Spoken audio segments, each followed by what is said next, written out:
एक मिनट पानी पानी इसको ऐसे करके ये देखिए मुंह रख के खींच लीजिए।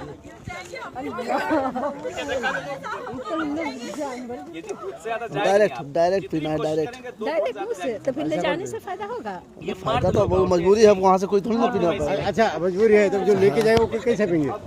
वो तो डायरेक्ट मुँह से पिएंगे, हाथ में लेकर थोड़ी पिएंगे। अभी अपन ले ऐसे करें, चलेगा ना? चलेगा कि नहीं? सब चलेगा। अरे नानी के लिए पीछे कहाँ गए बेटे आप? अरे अब हाँ ठीक बरोबर है। अरे ऐसे पी लीजिए आप लोग, मुश्किल नहीं है।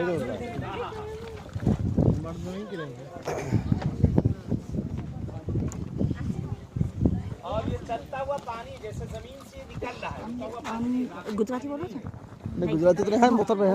हम ये नहीं तो हमारा पीछा ले लेना, हाँ बाद में हमको भेजना। मसला नहीं, ठीक ठीक ठीक। और वहाँ पे उसको खिबरीत कहते हैं। पानी के नाम ये पीने वाला है, लगाने वाला उस तरफ है। इंशाल्लाह भी वहाँ अमल दिया था कल बच्चे के। हाँ हाँ हाँ हाँ, नहीं ग्रुप पे नहीं डाला, वो डाल देता हूँ मैं डाल दूँगा। ठीक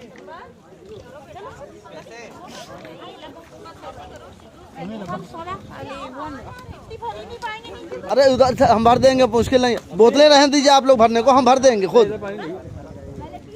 अरे हम ऐसे थोड़ी पी लेंगे, बोतल में पियेंगे। नहीं नहीं झुक पीना है। हाँ, जैसा पिया मौलाना, क्या मजाक थोड़ी कर रहे हैं। बोतल वहाँ के लिए जो आ नहीं पाएंगे। ये भैया झुक तो दे पी लें फिर। इधर उधर से नहीं पी पाओगे, इधर से पी लोगे। बकरी है। डायरेक्ट वो सब ज़्यादा झुक जरूरी है, झुक पीना। अरे फायदे का क्या? अरे हम पी तो लेंगे।